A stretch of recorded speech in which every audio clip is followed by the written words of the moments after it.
We need like a large army of Warwick Duns to just swarm over the country with good deeds. And just give peace, no more wars and fighting. Come on, like you get a house and you get a house and you get a house and you get a house. Anyway. Dude, if he combined his powers with Oprah, bro. We'll have an army of 1 million Warwick Duns led by an elite command corps of 100 Oprahs.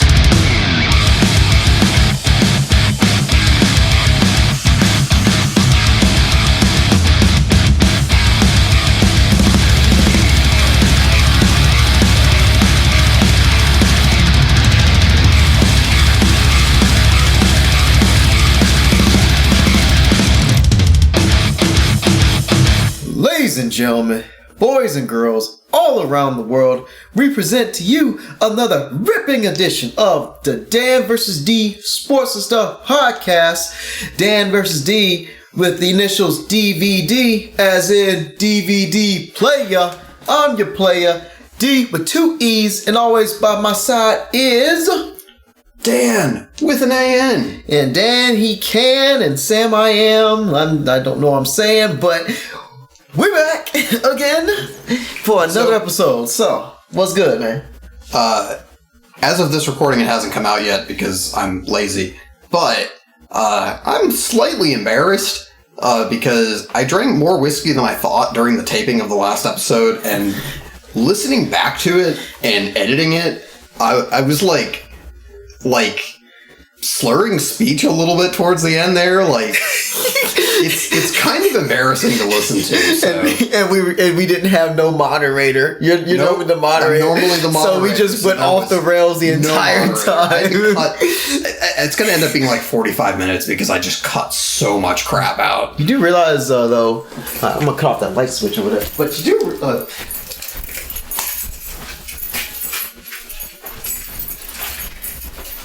you do realize, though...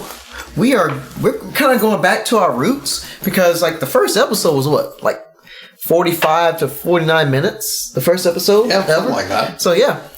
So that's back when we didn't have a whole lot to talk about. Now, I mean, we just have like this unlimited amount of supply of information to talk about that we can't get to and get to all of it in like even like 3 episodes. So we're gonna just try our best and like hit some stuff that's been meaningful to us lately, and like quick points like, hey, the NFL like started last week, and you and me in our own respectable apartments, we just sat down and sat on our couch and watched football for like 9 straight hours. It was great. It is worth noting briefly on our early episodes, we did actually record quite a bit in those early recording sessions, and I just cut more than half of each of them. Yeah. Because we just sucked. Humble beginnings, buddy. Humble beginnings. We're much better now at things like staying on topic. Humble beginnings. And actually like listening to each other and responding to what each other are saying, which we didn't do a lot of in the early episodes. Mm-hmm. Because we were both just very inexperienced at being in front of a hot mic.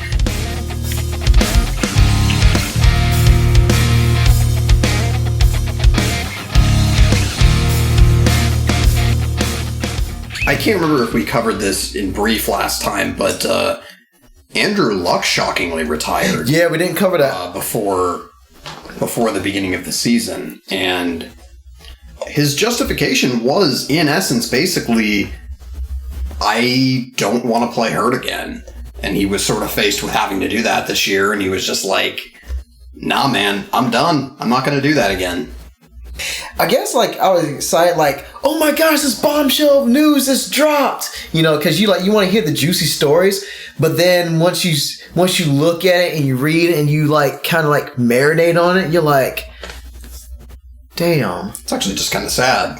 Not just kind of, it is sad. Like outside of Tom Brady, right? We bias as heck because, Patriot fans. Shoot, we even doing this like in my office this time, this episode, and it's like under a bunch of like Patriot pennants, including one with actual like action Tom Brady and Rob Gronkowski on there. Yeah, in front of this like Patriot shrine. Yeah, and it's gonna be more to come. Like I want to one day get like all like these like replica banners or something for the 6 championships. Yes. So I want to do that one day, but I can only see the them 7 championships. No, it's only week one. We'll get there. We'll get there. We will get there. A troll. I'm being a troll. But outside of Tom Brady, Andrew Luck was a guy that he was one of my favorite quarterbacks because it was like watching. How do I describe it? It's like if you took the a little bit of the tankiness of Cam Newton and Peyton Manning, took those two DNAs, took those two sets of DNAs and kind of spliced it, and then added like a kind of country boy type feel, and you had Andrew Luck, like straight up a tank who's not afraid to run and get extra yards. Like Peyton Manning hardly ran, but like also a guy who was just a great pocket passer. Like he was just straight up amazing. Yeah, I need to get me one of those like championship shirts for real. I forgot to buy one. Me too. I know. Well, I just didn't have the funds to do it, but now I do. But Andrew Luck is a guy that you didn't really argue about him being the number one overall pick in that draft. Yes, RG3 made it close, but you knew darn well like the Colts are tanking for Luck, and they got him. He was by far the best player in that draft. Yes, and once you had him, and he showed all the miraculous skill set that he had. Remember that comeback he led against like the Kansas City Chiefs, and when they were like up like 20 points or something ridiculous like that. Yeah. Andrew Luck was like a guy who literally put his team on his back. They always had a chance when Andrew Luck was there under center. It's like you take him away and they're just like the worst. Like they're in decent hands right now with Jacoby Brissett because he'll get better with more like first team reps, but he's not going to be Andrew Luck because Andrew Luck was that type of specimen that was just athletically gifted. And this is going to be one of the more modern tragedies of an ending of a career that doesn't involve like a death or a drug habit. Like this is like a guy who hung it up because by the time his own organization invested in good money to finally fix the offensive line, it was just too little too late. He even won Comeback Player of the Year in 2018 and then decided 2 weeks before the season, like, I can't do it anymore. Yep. Because he's just been beat down for like seven seasons he played. He took so many sacks and missed a whole year with a shoulder injury. Was it like a snowboarding accident or like skiing or something with his shoulder? He fell on it. I don't know, but I thought that was a playing injury that he might have made worse. Maybe. I forget. It might have been because he took. We're not experts or anything. We're not, but you can just tell like all those hits he was taking, and then him missing that whole year. I was just thinking, I don't know how long he can last if things don't get better. Yeah. And that nightmare became a reality. Like I hate that for Andrew Luck because he could have easily been like Peyton Manning great. But Peyton Manning had an offensive line. Peyton Manning had a running game. Peyton Manning had 3-4 targets that he could throw to on a consistent basis, take the pressure off of him. And he had a great defense. They just recently improved the defense. So really didn't really have a great team surrounding Luck. He was the team. Yeah. Then him and T.Y. Hilton. I know he really at the beginning of his career there took some pretty bad teams to the playoff. It was Andrew Luck in the Luccaneers. Because let's not forget that they let Ryan Grigson run that team for 5 years. I don't know too much about him. I hear he's a scumbag. Well, let's recap. Okay, so he drafted Andrew Luck with the first overall pick. Okay, that's a good decision. Trent Richardson. I do remember that. He made the Trent Richardson trade. First round pick for a first round pick. And traded a first round pick away for that.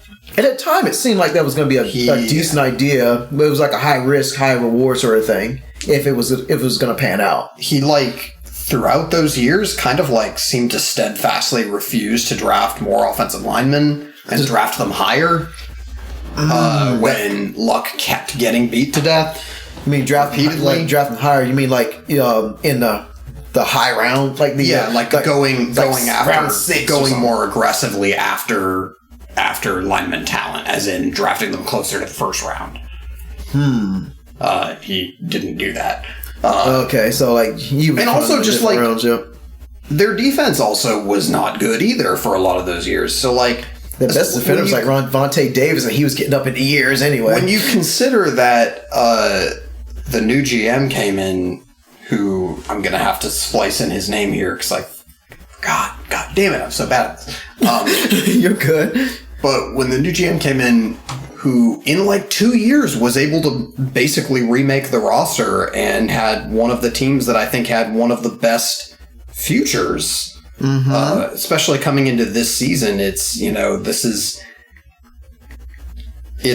Chris Ballard. Chris Ballard. It's really hard not to... My topic does come in handy in these. It's just hard not to view this whole situation as sort of a what might have been. You're glad for him that he's making the correct decision for his health and stuff. For the team, it's what the hell else could you have... reacted. Right now, what the hell else could you have done? Because really the damage was done years ago as he was getting just beaten down his first few years, especially. Yeah, this wasn't on a whim hey, I just quit. We just want to quit our job. Whenever you want to quit your job, for example, when we're not getting paid millions, we're just doing your regular 9 to 5. It is a grindy, squeezing process that makes you depressed and gets you feeling that way. The mental beating of what you're taking, that grind of it just brings you down and down and down and down and down till you reach your breaking point. Yep. But add that to bunch of physical injuries that he's going to have to deal with for the rest of his life, because when things are broken, you don't truly fully heal. Add that to getting in a minor car accident every week. More than minor for this guy. And I've been listening to people doing their reviews or putting their 2 cents as especially Your Name Tree. He just straight up blasts the organization because you literally had 2 transcendent talents. One even with Peyton Manning, one championship was the best you could do when you had pretty much a complete team around him. Yes, I know they were unlucky going against the Patriots, but even then though, just one championship, and even then that was gift wrapped to them because they ended up winning the Super Bowl against the Patriots because the Bears were not a Super Bowl caliber team with Rex Grossman at center. So they pretty much beat us to pretty much get that Super Bowl. So, and you mean that's the only one they could get? And if that guy doesn't imagine if that guy doesn't pick off Peyton Manning, they could have to. But honestly, though, that team Saints were a better team in that game. They were, and Sean Payton was better. And I think they would have. It was 31-17. I think they would have probably won anyway. That onside kick at the beginning of that second half. Remember that? That was gutsy. To this day, it was awesome. But how do you have Peyton Manning and you have Andrew Luck over the last 20 years, and you only have one championship and just 2 Super Bowl appearances? Yep. That's just a straight up waste. That's like you getting Michael Jordan and then you getting LeBron James. Well, hold up. I will say that in name value. I know basketball is different in terms of taking over games and whatnot because NFL is more of a team sport. I mean, Jim Irsay sucks and is terrible at owning a team. Why snort that cocaine? But the Colts were a very, very good team during like the Bill Polian era. He kept that roster loaded with good players, and they were like an 11-12 win team every year for like 10 years. So what was it, just bad luck? Yeah, I think it was the Braves in the 90s kind of problem where you had to drop that bomb on almost every year, wrong place, wrong time kind of situation. Astros, Cubs. Yeah. Like the Mets, the Yankees. Should I go on? Like back when the Astros played in the National League. Yeah. Wow. I mean, you know. So anyway, I'm not gonna fault them too much for the Manning era. I mean, yeah, at some point you have to really pull things off in the playoffs, and their offense did have a tendency to sort of, if not disappear, kind of be less good in some of those really big games. But whatever, it's the playoffs. But still, But they botched the luck. They botched luck horribly. Mm-hmm. And deserve to be roasted for it. Mm-hmm. I mean, it's just not fair. It's not. It's really not fair. That's what I hate about it. It's just Luck was a type. He was like. Honestly, I would view him as more of a golden more than Tom Brady. In a lot of ways, yeah. Because he had that Southern charm. He had that great beard and stuff. Pedigree, the first overall pick. He was into all that cool nerdy stuff. He's an intellectual. He looked like he was just a simple guy who was just who yes, he was making millions to play a game he loved, but he looked like there was the game that he just loved to play and just loved to be out there. He wasn't doing it for the glory or for the money. He looked like he was doing it because yes, I just want to make a living for my family, but also doing it by doing something that I really love. And he just lost the love of the game because of just the mental grind of getting injured, rehab, come back, injured, rehab, come back, over and over and over.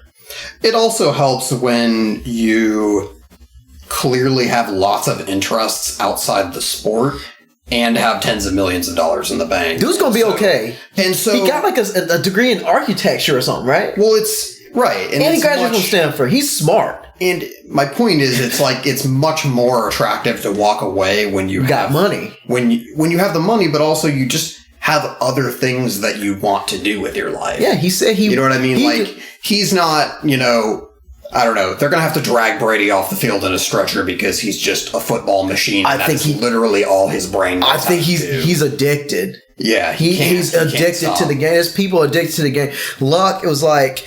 He looked like he was not addicted to the game. He loved the game, but... when you love something that much, sometimes you gotta let it go, even if it might not be, even if you might think it's too soon. Like, we're sometimes talking about also like recognizing when things are not good for you and being like, yeah, I'm like what he said, I'm gonna choose me. And he's not just choosing him. He's choosing him in the context of making sure he's actually, worth a damn, like physically and mentally and emotionally for his wife that he just got recently married to, and they got a kid on the way. He wants to be able to carry his kid and be able to go to their games and all that stuff, without having to be limping all over the place, man, and being in constant pain. Even then, he's probably going to have like a little constant pain for the rest of his life. That, like, I don't know, with all the energies he's taking.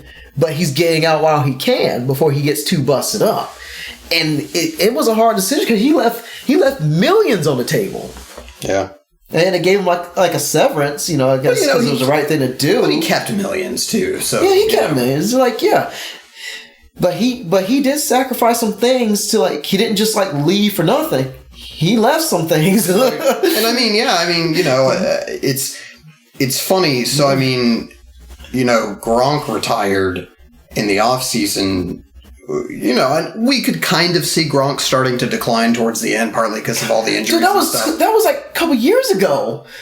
But oh right, no, we played an entire season without Gronk. That's right. Anyway, the point is, oh no, didn't he retire this offseason? He retired this offseason, but you could see him slowing down like these last couple of years though. My brain got twisted. In this year, he had lost a step or two. So, but did you see there was an interview with him not long ago where he went out and you can actually look up replay of this hit and see it where a Rams defender went low on him and put a shoulder right on his thigh and kind of sent him for a tumble. And he said, and I mean, it's a routine play. It's a play we've all seen like 1,000 times in our lives. And in his mind, and he talked about this in the interview, that like in his brain, he was like floating through the air, like upside down after he'd been like upended and was about to hit the ground. And he was like, at that moment, he was like, I'm done, because that hurt so much that I don't know that I can keep doing this. So last game, let's make this one count. And he scored the only touchdown in that game. He did, and had that great catch towards the end too. Even then, he was barely able to run. Yeah, we knew he was done like later on that season anyway. So, but the point is, it's funny the way we perceive things, because in Gronk's case, we're like, it feels like maybe it was a little too soon, but we're like, honestly, I was like, it's time for him to go, because but he's played so long and he's accomplished so much and has 3 rings. We're like, yeah, but he's only a year older than Luck. Luck was 29, Gronk was 30 when he retired. So, but it's funny how like their careers feel so different, and it's entirely just based on what their teams were able to accomplish while they were playing. It, like, outside the shoulder stuff, he took on he sustained like a lot of injuries, like devastating injuries similar to Andrew Luck. He had big injuries like every year, pretty much. I think outside the shoulder. I think 2011 was the only season that he played all 16 games. Of his career. Remember that routine block when he broke his arm? Yep. Like late in the game, that didn't matter. When you think about when you said about the hip thing, it made me think of like that routine play, the hit that ended Bo Jackson's career. It's like he was so strong and powerful, just like him just being dragged down, like it would have just been like routine play, but his hips and stuff was so strong, he just ended up having that hip injury and he was just never the same. Yeah. And he was forced to retire. He even sapped his abilities as a baseball player. Very sad. So... yeah, so happy retirement, Andrew Luck, because you ain't got nothing. You don't owe us shit. Well, you don't. Like, we owe you thank yous. Our gratitude. Many, many thank yous. Like, because I love watching the Colts because of Andrew Luck. T.Y. Hilton too. T.Y. But Andrew Luck, though. If you were lucky enough to take a flyer on Luck in one of those 2 seasons where he just went absolutely nuts with the touchdown throws, you're like, yeah. I drafted him a couple years ago. If you had the Luck Hilton stack, you were pretty happy. I didn't have the Hilton stack, but I make sure I drafted Hilton because Hilton's a beast. But would Hilton be a household name without Luck, though, at first? Luck helped put him on the map. So, true. Yeah. And Jacoby's like to develop trust in him. So that's cool. But it just sucks that we're gonna now time will tell about Jacoby. He had a decent game last week, but we're down like we're down another great quarterback. Yeah. We already have like 5 or 6 that could be considered great in the whole league, right? And so it's just sad. This is the sucky part of fandom of this sport. It just people come and go. It's a violent freaking sport, and it grinds people's bodies up. And the vast majority of people can't do it for very long.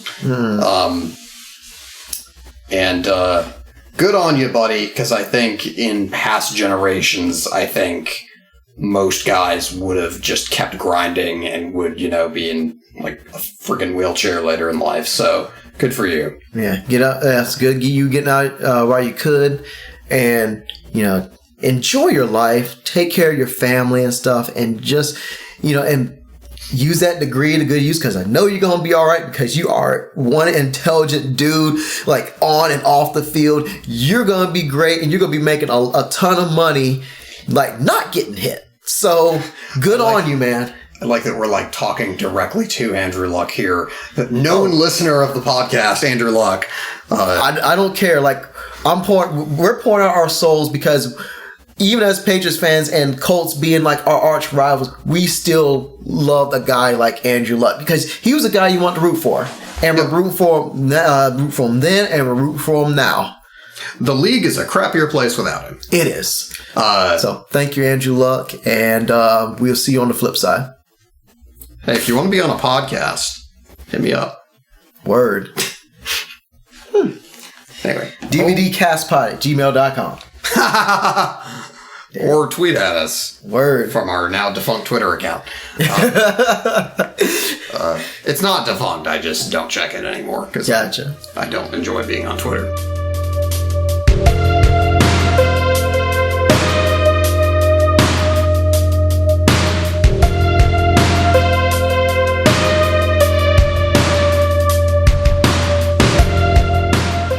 Okay, now we put a disclaimer here because like I guess I don't know where it's gonna lead to. With the new developments of the stories and stuff like I don't know how much we're going to talk about it and stuff because it's a real sensitive and depressing subject matter. So I guess we're just going to try and keep it simple or whatever. I don't know. Well, I don't know that we have like analysis other than sexual assault is bad. It sucks. We literally did an episode where we just straight up like at the end we were just like pouring our hearts out what we thought about it. Yeah. So I mean but the point, so I thought we were done talking about Antonio Brown, but we're not. We're never done talking about Antonio Brown because it's just like the fucking circles of hell. It just keeps going. Yeah, the circles of hell. It's just never ending. It's definitely hell when you have a guy who nicknames himself Mr. Big Chest. God, I cannot get over that. No, I can't either. That means I could come up with a dumb nickname. I could be Mr. Big Vest. I can be like I had a shirt that had like a big the Nike check mark. I even told Case, I'm like, hey, I'm Mr. Big Check. I'm gonna be Mr. Average Sized Thighs. I never thought the New England Patriots would sign a guy who refers to himself as Mr. Big Chest. Well, hold on. No. Let's recap. Oh gosh, everything that happened. Oh my gosh. Because remember that. Go ahead, take it away. Well, because remember that when we did our last episode. Remember that he was still on the Raiders and doing the helmet issue and just like no showing. And at that point, I was exhausted and was like, I really don't even want to talk about this because it's not fun for me. And then you listen to a song by Le'Veon Bell, and he was like, okay, we need to talk about.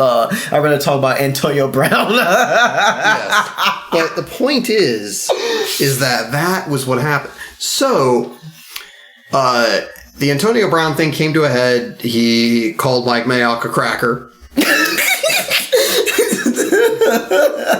Which is pretty funny. I mean, to be fair though, Mike Mayock tried his best to instill discipline. He tried. He did. He gets the Gold Star You Tried award. You gotta give him credit for that. Yeah. He went from being a TV personality to actually trying to lay down the law. But the guy's unteachable. These darn kids just gotta have respect.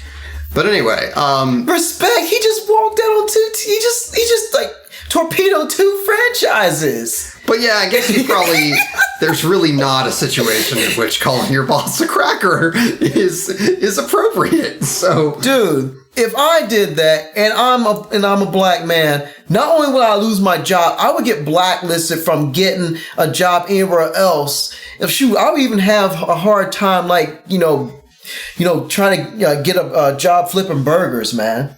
Because people would call my references or call my past employers, and then that would be like a black mark on my record.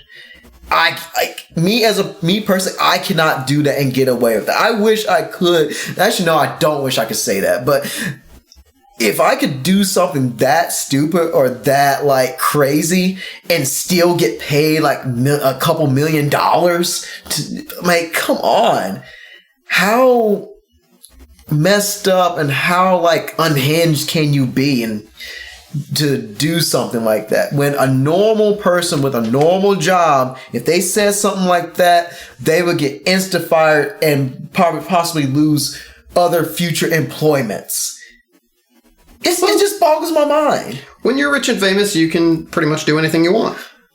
But that's not an excuse. Especially when you have like Drew Rosenhaus to be a PR flag. That's not an excuse. Do whatever the heck you want because it eventually catches up to you. The money eventually runs out. This is America, motherfucker. Money is the moral arbiter here. All that happened, it seemed for like a day like everything was going to be okay and he was going to play for the Raiders. And then, like, John Gruden said he was going to play. He did this weird video with, like, a possibly illegally recorded phone call from John Gruden. John Gruden laughed it off because I don't know what else to do in that situation. Instead of actually, like, you know, trying to seek legal action to send a message. Because I think he was trying to keep the peace. Because Mayock actually, he's trying to suspend him, and then the coach vetoed the GM. Nope, he's playing.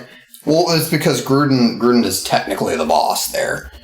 He's the coach and like the director of player personality. That's right. He is a level over Mayock. Oh, that's right. When he came out of retirement from coaching, he did get a stake in the team. Yeah. Oh, that's right. So he is for all intents and purposes a GM coach. Oh, dang, I forgot. So it's like infinitely worse when they screw up because it's all on him. Dang. Yo, I totally forgot he had like a stake in the team like that. Yes. Oh my gosh. That just re-blew my mind. I forgot that. So I mean, in that sense, really Mayock is just sort of like his Scott Pioli. He's a puppet. You know? Yeah. Tree was right. He was a puppet. Oh my. Okay. So, honestly, I'm not even sure how well I can remember all of these events, but the point is, all of that came to a head.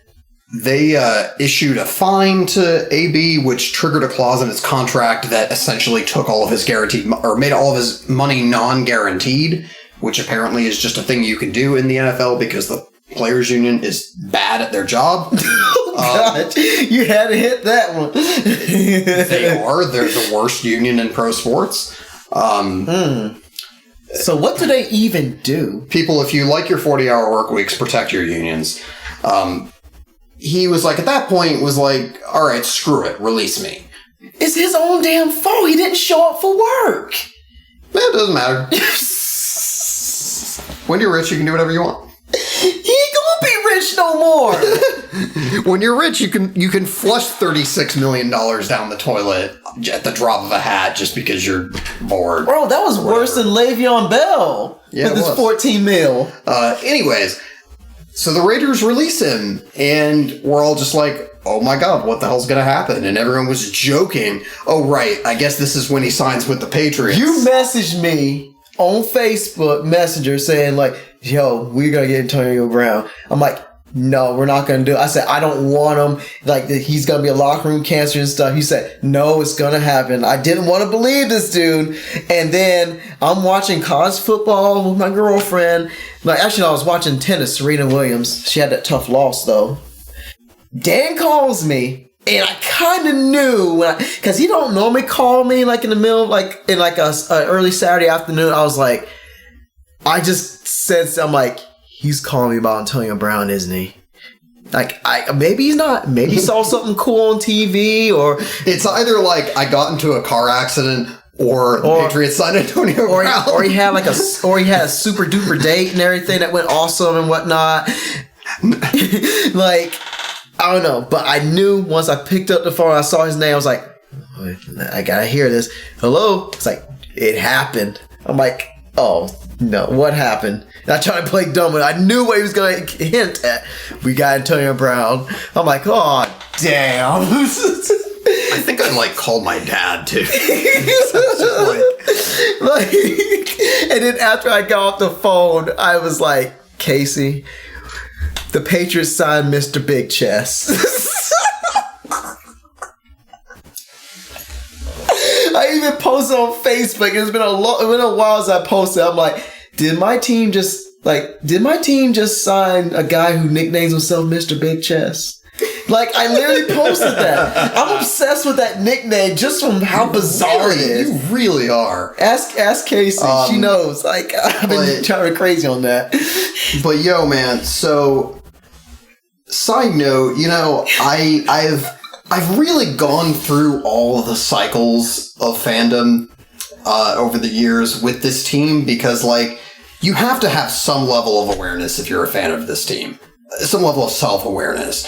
Because, like, you can't have a normal interaction with another football fan and then drop the fact that you're a Patriots fan in there. Yeah, everybody hates you. Because you're just, like, not allowed to be in those conversations. Yeah, they're just like, what makes you so special? Because y'all win so much? Get out of here. Right.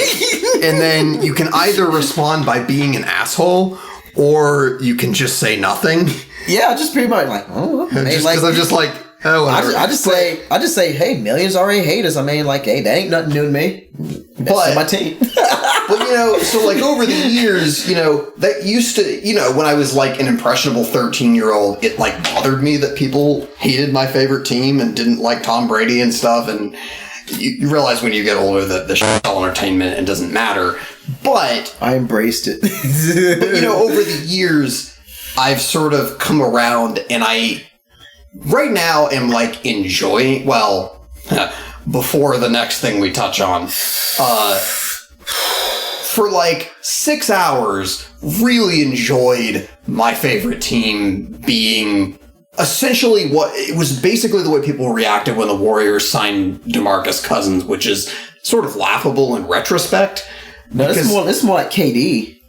Well, both of those, but I'm remembering when the Warriors signed Cousins, they were just like, people assumed they were going to get Cousins at his peak, right, before the Achilles injury, and so everyone was just like, all right, just cancel the season. It doesn't matter. The Warriors are going to win again. And even without him, they were already thinking that. But, like, ultimately they didn't because things usually play out differently in real life than we think they will. The basketball gods struck down their best players and they suffer from the lack of depth. Everybody rage quitting, when they signed KD. That's also a pretty good comp, I think. But yeah, there's just this moment everyone's freaking out. Like, I mean, cancel the season. It just doesn't matter. They're just gonna win the Super Bowl again. Even Tree was like, F everything. Just F everything. This is this is terrible. He's like, why? He's like, why does God hates us?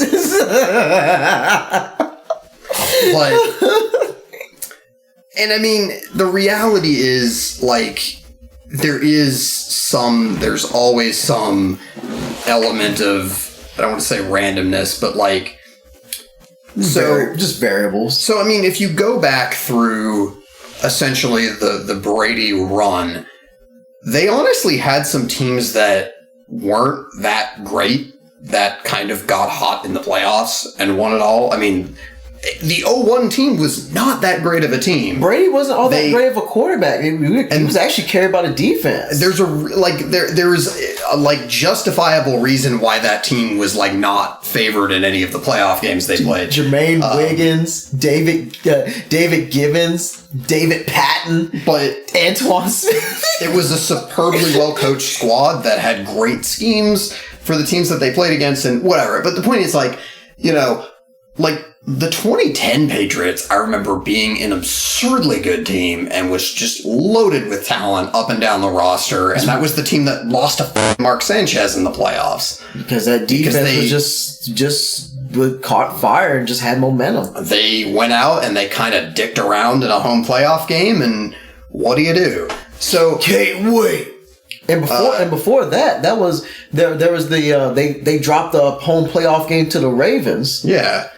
And remember that, like, we like didn't really think the, like, 2014 and 2016 teams were that good because they both kind of had these kind of early season swoons that kind of had us being like, And I mean, really, the defenses on those teams were just kind of okay. Anyway, my point is that, like, honestly, there have been, like, better Patriots teams that have won the Super Bowl, and there have been, like, worse teams that have. Yeah, like, look at the 07 Patriots. Oh, wait. One game short. I had a brain fart. The point is, like, you know... The best teams didn't necessarily win the Super Bowl. Yeah, it's not... 07 is the greatest team we've ever had in our franchise, and we just couldn't get it done that last game. There are numerous examples over the years. Having the best roster does not guarantee anything. It just does, particularly in this sport where guys get injured at such a higher clip than other sports, where a bad weekend, you know, I mean... Now this team is like, oh my God, this is like the greatest receiving core they've ever had. A bad weekend, and they're right back to like Julian Edelman and trash as their receivers. So hold up now. We got Philip Dorsett, man. He's caught like 2 touchdowns last week. He's not trash. We'll and he came from the U. We'll see. He's been on the team for like last few seasons now. He's not trash. And he's literally been bad up until this last game. He had one good game. Let's not fool ourselves. He's had some touchdown catches. We don't have that receiving core that had Kimbrel Tompkins and that other guy. It's no Rashay Caldwell, Jabbar Gaffney, that's for sure. Those guys were better than Tompkins and who's that other? What was that other guy? Chad Jackson. Not Chad Jackson, but it was another rookie. So like it was just like, yeah, Philip Dorsett's not a scrub. He's not the greatest receiver he had, but he's not trash. He's earned a roster spot for a reason. So no, I know, but like we traded for him, man. But let's be very, very clear. Like Dorsett was a former first-round pick, but let's be very clear that like. Up until that game, Dorsett had done virtually nothing in a Patriots uniform, and I think it's disingenuous to suggest otherwise. He's had his moments, I'll say that. As someone who's kind of eyed him in fantasy over the last few years, he's a talented guy, but you've got to do more than one game to, before I'm going to count on you as... I guess your argument was that he's not trash, so I guess fair enough, he's not trash. Yeah. He's not. But he's no Antonio Brown. I will give you that much. But here's my question I've been wanting to ask you, man. Are we a better team with Antonio Brown? Yes. And why? We just obliterated the Steelers 33-3 without him. How much better can we get? It's those two. He could disrupt chemistry and stuff. Who knows? Anything can happen. I think we all trust at this point that if that becomes an issue, that he'll be cut. And they'll just eat the money they've given him. Yeah. And they don't care. They're rightly... Because, again, we're sort of getting to the cap of all of this, but I've been wanting them in the final years of Brady's career to make win now moves, because what the hell else do you have to lose at this point? You know what I mean? They build up to win now with the players they have. Well, right, but in this case, they gave up literally nothing but money for Antonio Brown, and it's really basically dead cap like this year and next year if they trigger his option. Even then that's a hard ask for the Patriots to do, to spend money. It is, but consider that they've been one of those teams that have sort of done the very kind of forward thinking, hoarding draft picks kind of thing over the years. They trade down in the draft to get more draft picks, that sort of thing. Don't chase financially back-breaking, free agents and then tank your whole salary cap. So the point is, they brought in a future Hall of Fame player for money, and that's never a bad move. And that's what they should be doing when they're a good team built to win now. You should be doing that. They're still positioned to have success in the future also, but anyway, the point is, they're 100% better because Brown is able to... He's going to make everyone else in that receiving core better. He's going to open more space for other guys. And it also means that when someone in that group inevitably gets hurt, because this is football, that they'll basically be able to not miss a beat. What if the football guys just straight up curse Antonio Brown and he just has like a season-ending injury? Honestly, for reasons we're about to discuss, I'd feel a lot better about it. Dang. That would be the ultimate karma punch, wouldn't it? So we can't let this story go without discussing the fact that he has been credibly accused of sexual assault, and which rape allegations. Yeah, I mean, I guess sexual assault is rape in this case. Okay, I think they said like that /rape. Like I think I've just seen it used interchangeably in articles. Multiple incidents of sexual assault and rape. Yeah. There we go. Yeah. Now we've officially worded things correctly. Okay, because I've seen it like used interchangeably, so like in articles, but it's rape. Yeah. That's all. But the point is here, so like I said at the beginning of the segment, there's nothing to analyze about it. There are articles that detail in great and very disturbing detail what he is accused of doing. I haven't read the details. Should I read the details? I guess for me to not close myself in the dark and like shield myself from the truth, like I should probably read it.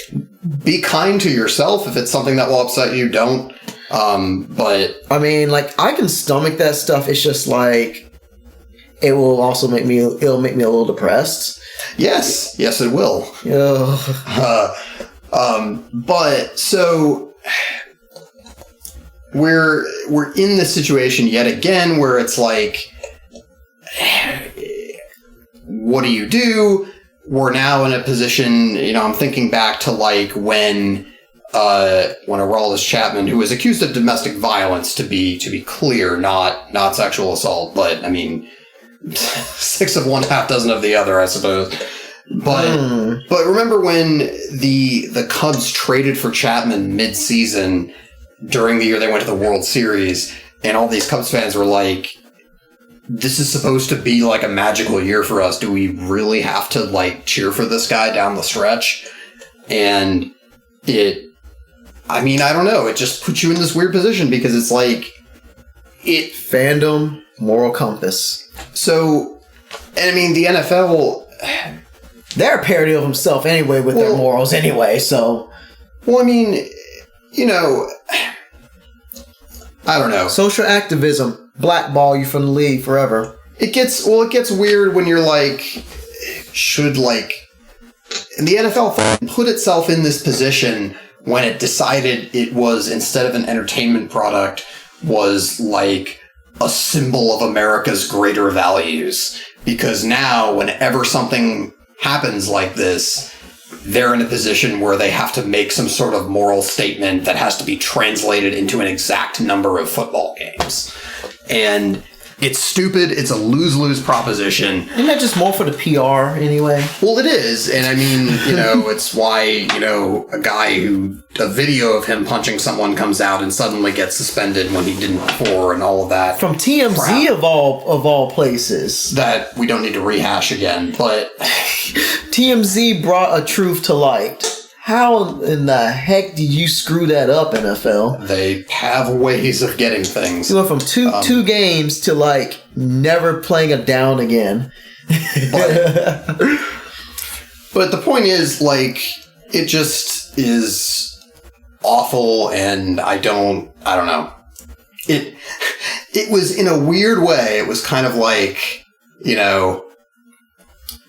was kind of like, here I am at my most cynical. It was like, in a very short period of mere hours, sort of like being excited again and then being reminded, oh yeah, this is what football fandom is like.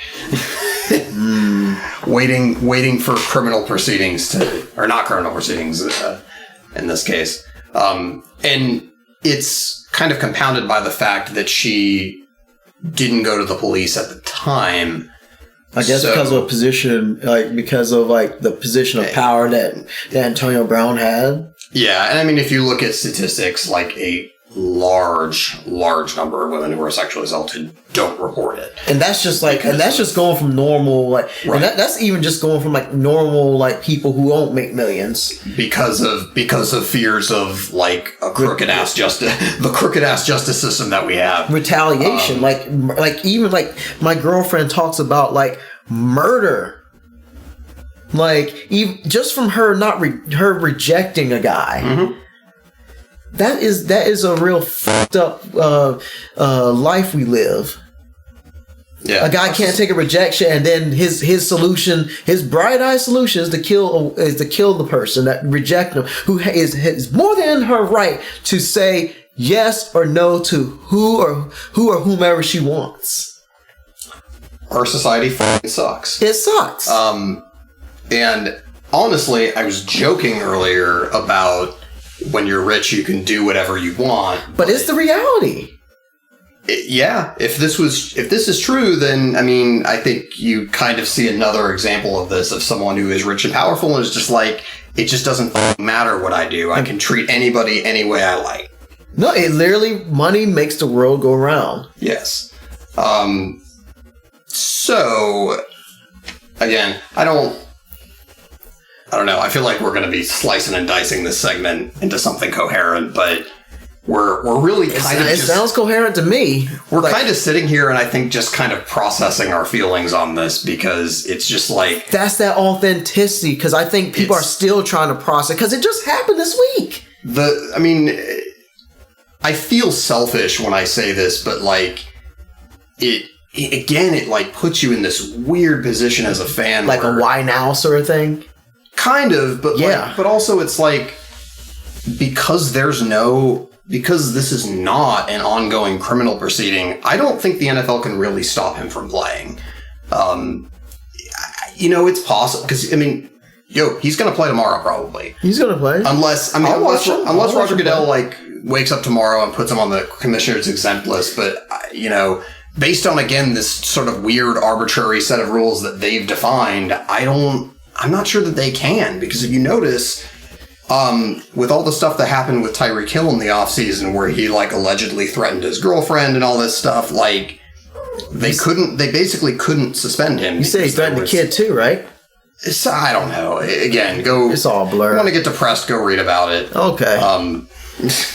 But the point is, like, here it's kind of like a here we go again kind of feeling, and here we go again. It's an awful thought to have, because again, like, obviously the primary concern is her and having justice served if it's true, and I think we really owe it to victims to believe what they're saying until proven otherwise. Right. So here we go again. Do you think the Patriots should play him or keep him out until, the dust clears? Because I remember reading an article earlier, right? Like an MSN article about, hey, the Patriots are hypocrites because they're refusing to do what the NFL is also refusing to do, and that's sit him out until they get to the bottom of this. So it's like he's able to play with, even if he's like, in the center of controversy. And I'm going to be honest, they shouldn't. Yeah. But they will, and I think we know they will. They will. Because over the years, and there's actually an excellent article about this on The Ringer this week about, like, Bill Belichick and the Patriots' reaction to this situation, and why it's really kind of stupid and slimy for Bill to kind of hide behind this facade of, well, we're working on Miami, I just won't talk about it. Because it's like, he is like one of the most powerful people in the NFL, and people will listen to him if he has something to say.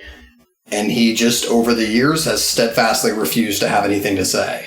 Wasn't there something with Brady saying, like, I would like have a Brown love? In the article, it said, he went from saying, like, hey, I would like allow Brown to live with me, to like the next day or so, like, I'm not one getting involved in what's involved with Brown. Yep. Not pretty much. Yep. So the Patriots team organization has already shown that they are ready to sell Brown up the river if or whenever he screws up. They are ready to sell him up the river. But the point is, they're going to play him and profit football-wise off of his immense talents right up until the point that, public opinion says they can't. So they pimping him out? I wouldn't call it that. It's just they're honestly just being capitalists about it. Man. Capitalism. In a system where the most important thing is winning football games, then yeah. And that's sort of... But, think about it. So over the years, people asked Bill some pretty uncomfortable questions after Aaron Hernandez. What did he know? How much did he know? Did he know that this guy was, basically losing his mind? Who worked for him and who interacted with him every day? How did he not notice that there was something wrong with this kid? And he, as he always does, was just very good at dodging those questions and really not having to answer them. Remember the footballs? Remember Tom Brady looked kind of uncomfortable. He kind of had that little nervous smile, that's the ball. They like how the way I like them, like the balls and stuff. He looked like he was squirming, like he was uncomfortable. But that's a little bit different because again, that's like cheating at a football game versus one of your coworkers killed someone. It's like the 6 months people were obsessed with balls. I've handled dozens of balls over the past week. Haven't we all? And he was suspended. Even the great Tom Brady was suspended 4 games just for deflated footballs. Well, no, he was suspended for deleting texts off his cell phone. That's my favorite. Is basically they backed themselves into a corner where they had to suspend him, even though it is very likely he didn't do it. Anyway, we don't have to relitigate all this shit. So even if they if they even found something to suspend Brady on, the NFL couldn't have found something to stick it to Brown with. Just from default him being a jerk. But for Brady to do that 4-game suspension, remember, it took an entire year. It was the first 4 games of the 2016 season. From something that allegedly happened in the 2014 AFC Championship game. So that was a year and a half of this shit. So they even got Bill Nye the Science Guy to do science. And we know that legal proceedings don't go quickly either. So this situation with Brown could very well go on for a long time. Sure, he could be off the team by the time that happens. Right. After our mercenary year with him can be done after that. Yeah. Who knows? But yeah, in a normal sane world, the right thing to do is to not play him. Not play him. And think about it's funny when it took people literally saying to Jerry Richardson's face when he owned the Panthers, "You don't care about women," when he was going to play Greg Hardy. And that was when they came out and they suspended him. The team initially pulled him. Greg Hardy is also insane. Yes, but I heard he's a decent MMA fighter though. That's kind of dangerous, actually. That's really scary. But anyway, the point being is that sometimes public pressure does work, but that's the correct thing to do in this case, I think. But that's not what they're going to do because they're allowed to play him and they're going to. And so it's like if your parents suspect you of some wrongdoing, are they going to let you play Nintendo when you was a kid? I don't know that I like where this metaphor is going. No, I'm just saying. Since we're talking about sexual assault. I'm just saying, if you're suspected of any wrongdoing, are you going to be rewarded? In a just world, no, but in our world, sometimes you become president of the United States. Oh, you're fucking zing. Well, yeah, this topic is like depressing. Yeah. That's why I say Mr. Big Chest, because it calms my spirit. If you voted for Donald Trump, FYI, f***ing delete my podcast, unsubscribe from it, get the fuck out of my life forever. Go away. Anyway, next topic. Okay.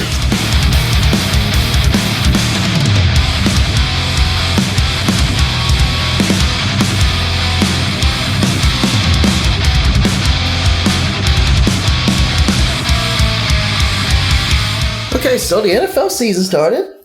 It did. Were there any big surprises that you was there like some good, bad, or / ugly surprises that the stuck out to you? Browns sucked. That was great.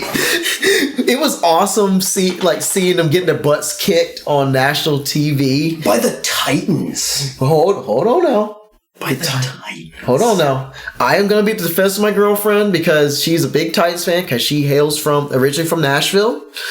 And they're become like this, like this prominent, like hot city now. So that's I do think that team is better than people think. But I do too. Like their defense, their offense is, like outside Derrick Henry running the rock. I'm not sure if Mariota is like the answer and stuff, but we have to see because this is a make or break year for him. But he outside made some throws in that game, man. He made some throws in that game. Yeah, and Derrick Henry, he just ran the rock, and he got me. I think because of him, I won my fantasy game last week. So big ups to Derrick Henry. But that defense is nasty because they got a couple ex-Patriot players. They got a few ex-Patriot players on offense and defense, including Logan Ryan, who's a straight up dog lover. That's pretty awesome. Side note, I think everybody has at least one kind of mediocre mid-tier quarterback that they just unapologetically cape up for. Mine's Marcus Mariota. What's yours? What's a quarterback that objectively isn't that great, but you still think is awesome anyway? Oh, is it Brissett? He's actually got potential. I really do like Mariota because he's just got that awesome Hawaiian good looking face and stuff. It's pretty awesome. So, but you already taking him. What's another person I can think of? Guys in the tier of Kirk Cousins, Mitch Trubisky, Case Keenum, Joe Flacco. Lamar Jackson might be moving up out of that tier soon. I like Case Keenum because he's been able to keep getting work, dude. Him and Ryan Fitzpatrick with the beard. Remember when he rocked those he rocked Deshaun Jackson's clothes with the chain and everything. Loved that so. And he's a did he graduate from Harvard? Yeah. So him and Case Keenum, because they just somehow keep getting work and can keep making a couple $1 million every year from being serviceable quarterbacks. But the fact that they still have that quality and also have the good name behind them to find their way on rosters, that is amazing. Diggs sideline touchdown, unbelievable. Oh my. That's why Case Keenum got work. And I hate to say it, but Cam Newton. Well, no, different tier because Cam Newton has been a league MVP and has proven it before. Okay. He's possibly on the decline, which is more worrisome. I know people I want to root for, but it's hard to root for because of off the field issues and the fact that they have a low IQ on and off the field. Jameis Winston. I've been one to always try to root for him, but it's just so hard to root for because he's horrible on and off the field. Who also probably raped someone. Oh, goodness gracious. Well, the karma is in his play because he just tossing all those turnovers to the point where people, including Urinary Tree and other people, are just calling him a maker of turnovers and stuff. Them famous Jameis turnovers. Which, honestly, he outplayed Cam on the Thursday night game, which is for shame, guys. For shame, Panthers. I'm gonna start needing to be paid money to watch Thursday night football games. So, because honestly, my time is more valuable than that. Yeah, man, like that. Honestly, the first week when the Miami Dolphins atrocious play, when I just I remember it was already a blowout game, but I had it in the background because I just wanted to see Lamar Jackson just toss more deep balls. And just keep running up the score because Miami was just being a horrible team. Actually, that's my other one is Lamar Jackson. I am all in. All in? I am all in. I want to see some more, but I can already see he's putting the work in his passing game. He is a talented enough runner that if he's just an okay passer, he will be a very, very good quarterback. Because they have an offense tailored to his skill set. Which is something that, if you think about, what Atlanta was like with Prime Vic. Is he better than Vic? I'm not there yet. Yeah, That's what I'm saying. He's got to develop. But if you think about what Atlanta was like with Prime Vic, they kind of tailor their offense to him, but it was, you know what I mean? There was always this sort of narrative around him that, he's got to be a more traditional passer instead of just, holy crap, this guy could rush for 1,000 yards.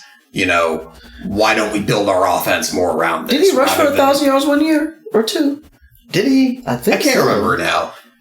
I think he did. Yeah, he at least did it once. And then he had that 1 year with the Eagles where he just destroyed the universe. Yeah, he went from legal trouble to getting millions again. By the way, that year, and I think I've mentioned this on the podcast before, between that and young Randy Moss, those are some of the most fun I've ever had watching pro football. Was just watching that guy cook at the peak of his powers. He was unbelievable. Who? Vic. Yeah. Vic in 2010, because they had that roster where they had him and his ridiculously strong arm, and Deshaun Jackson catching deep balls. Didn't they have Algie Crumpler, the tight end? Algie Crumpler, who played for the Patriots 1 year. Yeah. Algie Crumpler. Algie. Dude, it's just something manly about that last name, Crumpler. Who remembers TJ Duckett? TJ Duckett, man. Oof. Yeah. Amos Zaraway. Warwick Dunn. Dude, is there any more upstanding citizen than Warwick Dunn? Former NFL Man of the Year, Warwick Dunn. And also a consistently exemplary human, which, we could use a lot more of. We need a million Warwick Dunns. We need...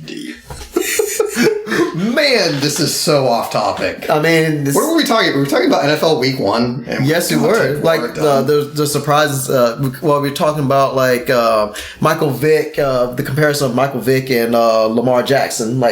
Because I just, there's always been stigma about running quarterbacks. Can't throw, can't play and it's I know if you're just it hurts me to my core because they're talking about my kind, dude. Well, right. There's absolutely always a bit of racial bias happening there too. You know what I mean? Because Warren Moon had to go to the CFL before he could prove himself to be worthy of being on an NFL roster. The Hall of Fame of white running quarterbacks is just Steve Young. It's just a bunch of pictures of Frank Steve Tarkenton. Young, that's it. Did he run? I think so. Yeah, Frank Tarkenton. Yeah. Maybe Trevor Lawrence will help us out there.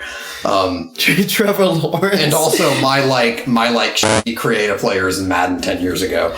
Trevor Lawrence doesn't really scramble like that though. Oh, fair enough. Yeah. Anyway, he looks like someone who scrambles because he's kind of thin of frame. He looks like Sunshine from Remember the Titans.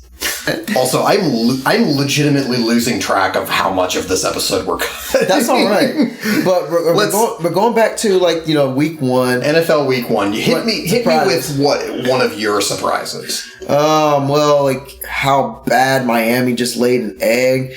The whole Kyler Murray thing. I was reading Twitter, which you should never do because it's just straight up trash television because everybody just was ready to just denounce Kyler Murray with the historically bad start he had, and then they just came back and all of a sudden it just kind of changed. The comments changed. There are many ways to describe Twitter way too accurately. One of them is a bunch of morons who don't know what they're talking about getting their jokes in way too early. Yeah. Dak Prescott just in that Cowboys offense just straight up lighting it up. They looked good. How do the Raiders look that suddenly Amari Cooper looked like a first-round draft pick after they traded him? I mean, well, they still won their first game. It was against Denver, but they won their first game without him and without Brown, so give them credit for something. Come on. It was a home game at the beginning of the season against a bad team. I know, but let's not get ahead of ourselves here. But I like to root for the Raiders because, like, they have been a punching bag for years, and I just like to see them win every once in a while. You know? Well, like... I do. There was taking away John Gruden and all the nonsense and, you know, Al Davis never paying them and this and that. That line. So, I think things are just better when there's sort of a nice range. If every team was great and competently run, I think things would be boring. It'd be like MLB, where, like... every single team decides it's just not worth signing this one guy, and then that guy sits out half the season, which is what baseball fandom is like now. I like it that there's dumb, stupid teams in the NFL. Oh, I do too. Who are just never, ever going to get it. Oh, I do too. Like, and that's been the Raiders for like 20 years. They haven't had a competent quarterback. They brought since John Gruden back because he presided over the 3 seasons out of the last 25 that they were good. And they haven't had a quality quarterback since the first 2 years of Derek Carr's career, and since Rich Gannon. Rich Gannon. Rich Gannon. That's a name. Rich Gannon. A guy who's named after a Zelda villain. Rich Gannon with the cannon, though, man. But I like that name, Rich Gannon. He's a commentator too.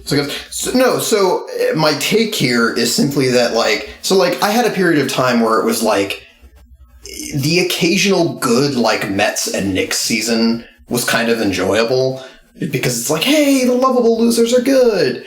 But no, it's so much more fun when they continually just invent out of thin air new ways to be shitty. Well, duh. I appreciate train wrecks. It's like when you have that one friend who just cannot get out of their own way. You know? That's a bad example, but you're right though. You know what I mean? I don't know. I'm a big fan of the life's rich pageant way of looking at things.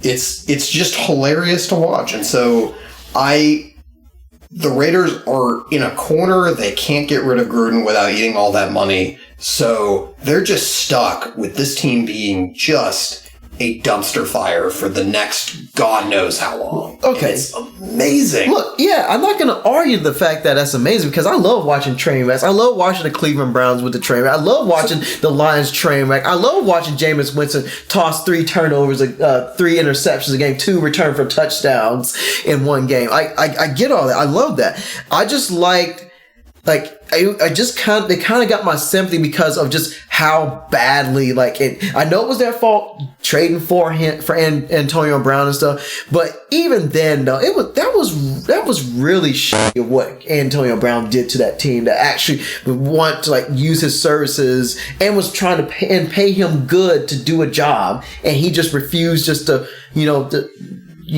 be somewhat of a decent human being and do his job. For them just to have that one game to to win a game without him and then say FAB the crowd that's at least a feel good moment. I mean, yes, it's gonna suck. They're gonna suck, and I'm gonna love it. But it just felt. I felt a little warm seeing seeing the score the next day, saying because I didn't stay up and watch because come on, I have work the next day. But seeing them ahead, that winning in the scores.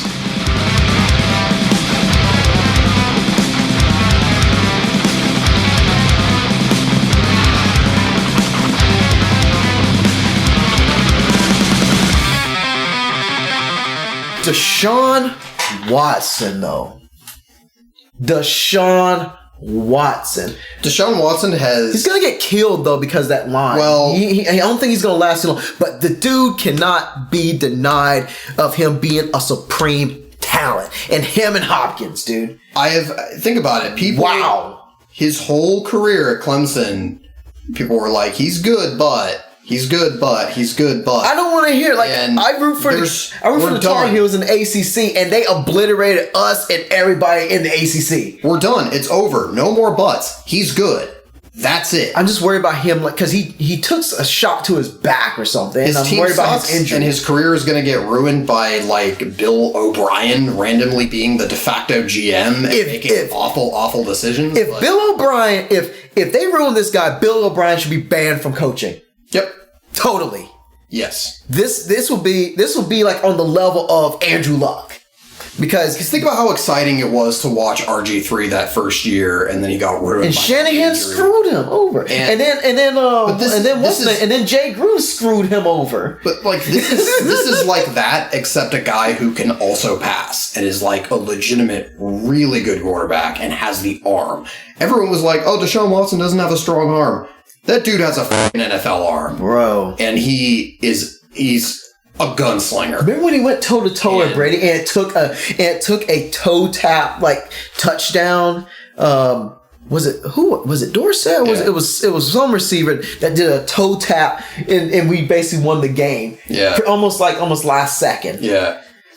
Another guy that I just unapologetically, the second I saw him play in the NFL, I was like, I'm convinced. Dude's got the goods. Sure, when I saw him, when he literally led them on that comeback victory in that national championship game against the big bad Alabama. That was great. That was great. And just me seeing him throughout the year, because I root for UNC of the ACC, and they just ran roughshod over the ACC. He always had the goods. My college football fandom is literally limited to tuning into 1 or 2 games a year to root against Alabama, because I just enjoy dumb mustachioed pickup truck riding SEC fans getting angry.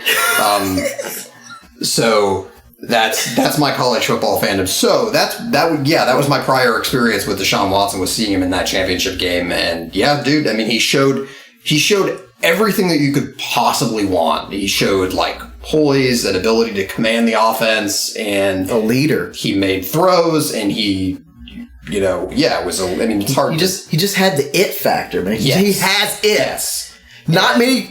Very few quarterbacks have it. And the point is, he can do all of that, and he can run. So, I don't know. Find me a guy with a more complete skill set in the NFL right now. Particularly with the lack of Andrew Luck. Man. Well, maybe. I guess Pat Mahomes. Patrick Mahomes. Pat Mahomes is still definitely at pole position in terms of just who is the rawest talented football player in the world. And then Lamar Jackson's coming. He can run, and he's just shown he can just throw deep ball. So, anyways, all told, it was a fine first weekend of football watching. But I'm so mad though that they just let the Saints just kick that field goal at the end. It wasted another big effort by Deshaun Watson. Because Bill O'Brien fucking sucks. Prevent defense. But they just needed a few yards? They call it prevent because it prevents you from winning. Oh, God. That pissed me off. And I would like to see the Saints win again. But that's not a team I actively root against. Are they the most unluckiest team in the last few years? The Minnesota Miracle. And then literally referees just ripped the victory out of their hands. Well, hold up. Drew Brees threw an interception in overtime. Let's not get ahead of ourselves here. But come on, a blatant. Because of that botch, they changed the whole rules because they knew they messed up. But it costed us. Don't throw a interception. It costed them literally a trip to the Super Bowl where guys literally risked their lives, got season-ending injuries, and you say, "Oh, we can't go because us who don't even have shoulder pads decide to say, oh, we make a mistake," and cost us possibly a very entertaining Super Bowl between Brady and Breeze. So it was a slippery slope, dude. It was a blown call. I'm just tired of hearing about it. Don't throw an interception. Go and it sucks, but Saints fans are just never going to stop bitching about it. And at some point... They did kick 2 field goals their first 2 drives. Point, they did, so... You need to go back and say, well, why the hell did Breeze just kind of throw that ball straight up in the air for grabs? And also, let's not forget, they were held to field goals, I think, their first couple of scoring drives. Right. Instead of touchdowns. Because of the nature of the way human beings tell stories, we focus on one thing as though that would the only... You're the one that always makes this point, that there's a million other things that happen over the course of the game. I know. That change, but it potentially changes the outcome. You're right. You're right. It's just how blatantly bad it was. Just how blatantly bad. Just about as bad as like the tuck rule thing. It was bad, and that's why. And I mean, okay, it necessitated a rule change. Pass interference is now reviewable, for better or worse. Have people even used it yet? I think they did at one point during week 1. Anyway. Oh God, you got me all riled up here. That means my work here is done. It's so great when you're riled up. Me too. Yes.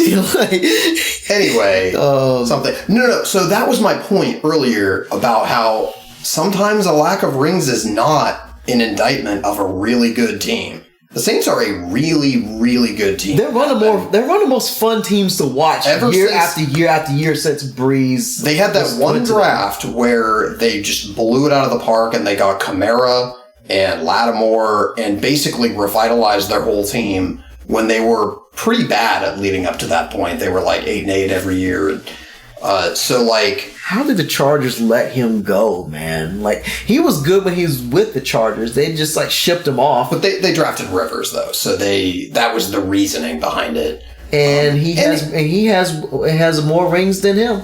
Well, it's hard. I mean, I don't know. It's hard to argue that, like, that hasn't worked out well for the Chargers because they've been a good team all these years. Is he the unluckiest quarterback, like, the unluckiest successful quarterback in the league? Rivers? Yeah. I mean, he's put up...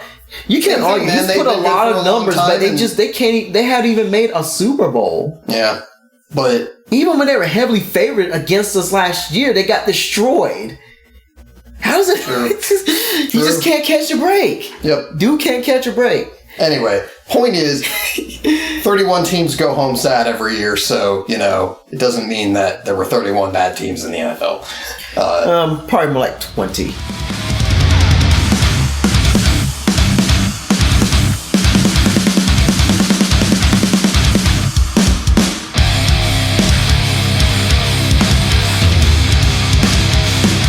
All right, so one more quick thing.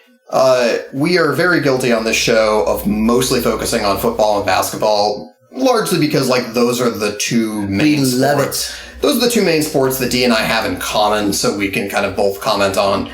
And we haven't watched Major League Baseball, honestly, that much. We haven't. I really haven't much this year That's honestly more to do with just what's going on in like my personal life. Outside of podcasting and outside of sports fandom, I just don't really have a whole lot of time anymore to kind of do that. So, welcome to adulthood, guys. Right. So, it would be remiss if we did not comment on what's been going on with the Red Sox these past few weeks. Oh, yeah. So, and I guess this is just going to be like a Dan rant for a few minutes, but take it away. I can't wait to hear this. So, I mean, this is clearly like a pattern with Red Sox ownership. So, in case you somehow don't know, the Red Sox, not even before the end of the season, fired Dave Dombrowski after 4 years as the team's not GM, but president of the baseball operation, which, yep. for all intents and purposes, is the GM. It's sort of like how Gruden is the head of Raiders football operations or whatever, but that means he's the GM for all intents and purposes. Oh, Chucky. So I mean, if you kind of rewind through like the John Henry era, I guess, of Red Sox. So, John Henry and his group bought the team in 2001, I want to say. And they hired Theo Epstein as the GM in, I believe, 2002-ish, after they got rid of Dan Duquette. And so Epstein built the team into a juggernaut that came so close to the World Series in 2003, won it in 2004, broke the curse, whatever. Bambino. was basically good throughout all the 2000s, won it again in 2007, and it was the chicken and beer team of 2011. Wait, what's that like that was a name of an album title for Ludacris, Chicken and Beer. Go on. Anyway, it was the chicken and beer team. Yeah, they actually just really liked listening to Ludacris. It had nothing to do with like the team slacking off. I think that was an actual decent album too. So anyway, I'm Luda Dan. That's off the top of his bat, dude. The worst joke I've ever made in my life. That's right. What was off the top of my bat supposed to be? This? You talking about Major League Baseball? Off the top of his bat. All right, I'm gonna auto-tune you. Oh my gosh, you're gonna straight up T-pain me. Okay, but yeah. So I think this is important for context here. Yeah. So I really believe that Red Sox ownership overreacted to the chicken and beer situation because they got rid of Terry Francona, the legendary manager who led the 04 team and has been a amazing manager with the Cleveland Indians all these years. You know, I still think that was probably the wrong decision at the time. Wait, is he with the Indians right now? Mm-hmm. Oh, wow. Yeah, he's been all these years. He spent like 1 year as an analyst for ESPN and then went back to managing with the Indians and led them to the World Series that year and all that stuff and is probably a Hall of Fame manager. Anyways, Bobby Cox. And then I forget the exact chain of events that offseason, but they didn't fire Theo Epstein, but he left. And that was when he took over the Cubs and did the full teardown that led to them eventually winning the World Series. Chris Bryant.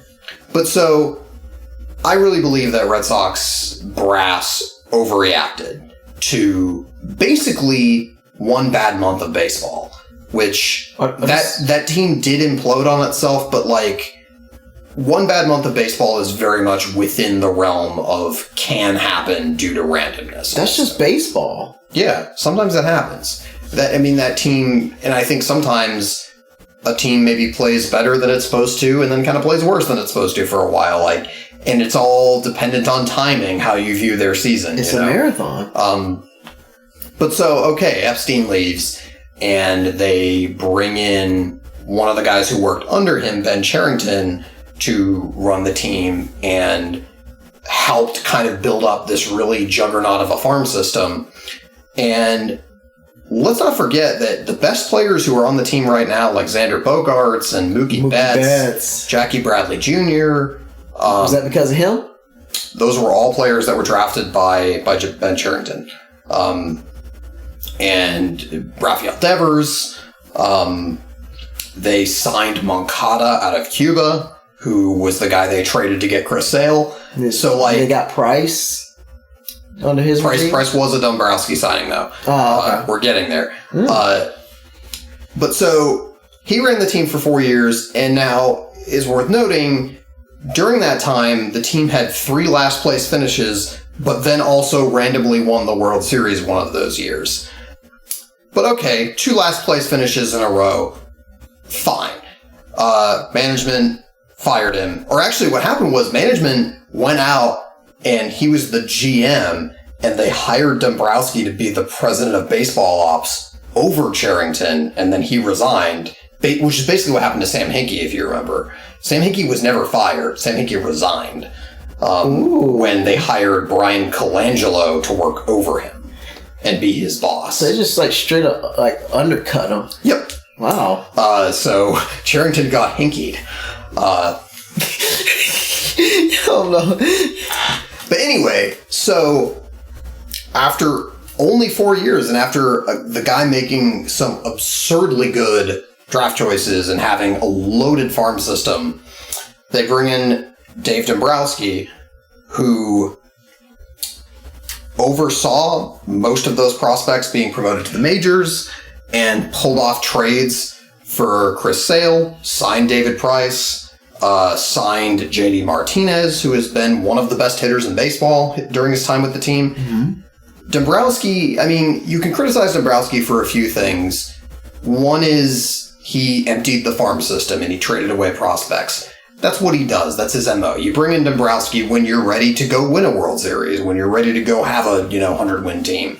Ooh. And the team, I think, won the division all 3 years of the first 3 years that he was in charge of the team, which have been 2016, 17, and then 18. They won 108 games and won the freaking World Series and had one of the greatest seasons ever. And by all accounts, made every decision correct. Moncada has turned into like a good everyday player, but certainly not a world beater. Whereas, look at Devers. Devers was the one top prospect he kept. Devers is now like the everyday third baseman and is like also one of the best hitters in the American League. So like, even when he traded prospects away, he traded away the guys that actually turned out to be not as good, which almost never happens because it's randomness. No one actually really knows how good prospects are going to be. Right.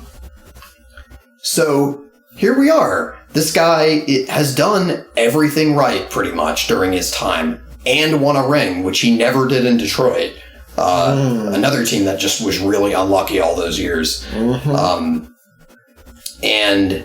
But yeah, I mean, he handed out a lot of money to like Chris Sale and Nathan Eovaldi and David Price, who like all got hurt this year. And then just very suddenly the Red Sox are not going to make the playoffs this year because they had an amazing offense and just garbage pitching.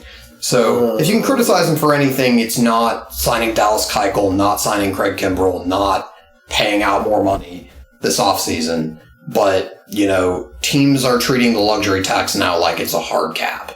So they're just straight up being, well, we could be better, but sorry, we're just going to choose not to be by not signing these players. And that's why Craig Kimbrell and the other guy, Keuchel, sat out like a third of the season without being signed because no team was willing to pay them what they were worth. So anyway. At least the Braves got Keuchel. Yes. So we're like once again at like this weird crossroads in Red Sox fandom. There's rumors that they might trade Mookie Betts. No. Which, if that happens, no, I quit Red Sox fandom for a while because quit. I quit. Whoa. Because what the fuck? Seriously. I mean, to be fair, though... Like, I don't think... To be fair, I'm a fan of Mookie. I would be deeply sad, and I'm not a Red Sox fan, but, like, I root for the Red Sox fan because, like, by virtue of, like, that's your team, I root for them for you, and, like, they're a Boston team like New England, so... Because here's what's happened. Mookie Betts is a free agent after next season. So, in the 2020 offseason, he's a free agent. They ain't gonna pay him. He's probably at least in the top 5 of best players in baseball, maybe even the top 3. So it's either open up the checkbook or don't. So it's going to take a possibly like Bryce Harper contract to get him signed. Bryce Harper contract? And the Red Sox are over the luxury tax, and as we know, teams treat the luxury tax like a hard cap.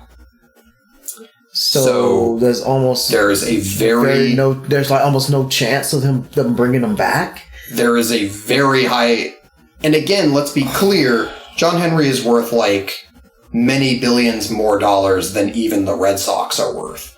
So the team can absolutely afford to keep him, but they probably won't based on just the economics of the situation and the fact that is just the analytically driven MO of every front office, that the luxury tax is a hard cap. So over a pittance of like having to pay an extra 10 or 20 million, they're gonna let like a 10-win player walk in all likelihood. So that's where we're at in Red Sox fandom right now. And good God. I am again, like, none of this has happened yet. There's a very real possibility they could keep him, but, I mean, I would consider it more like a coin flip right now as to whether or not they keep him. Gosh. it's possible. You can't quite do salary dumps in MLB quite the same way quite as easily as you can in the NBA, because you don't always have bad teams willing to take on salary, because every team's owner is like, no, I want you to save as much money as possible. Oh, God. But, because, like, in the NBA, because of the way, like, max contracts and shit work, like, every team is, like, bound by a hard cap. And so, anyway, it's a whole thing. But, ow. So, not only is the team, I think the team just came back down to earth this year, you know what I mean? They overachieved in all likelihood last season, and this year they underachieved. That's just how it happens. Baseball is very random. You get ebbs and flows. Sometimes you're up, sometimes you're down. And they're probably going to be a good team next year, but we're now in the situation where they couldn't get Betts signed while he was still under his first 6 years of team control. So it's just dicey, man. And so look at how the Angels handled Trout. Trout right now is on a best player of all time career trajectory. That's where Trout is. So the Angels are not a good team right now, and they're not likely to be a good team anytime soon. Even with Ohtani? He's hitting. He's still a really good hitter, but he had Tommy John, so like he's not going to pitch for a while. So just in general, their pitching is just garbage, especially without Ohtani. So like it's just a team that's just gonna be hovering around 500 for a while, and Trout is so good. He's a 10, 11 win player every year, so it's hard for them to fully bottom out either. So they're just kind of stuck. But on the other hand, he's Mike Trout.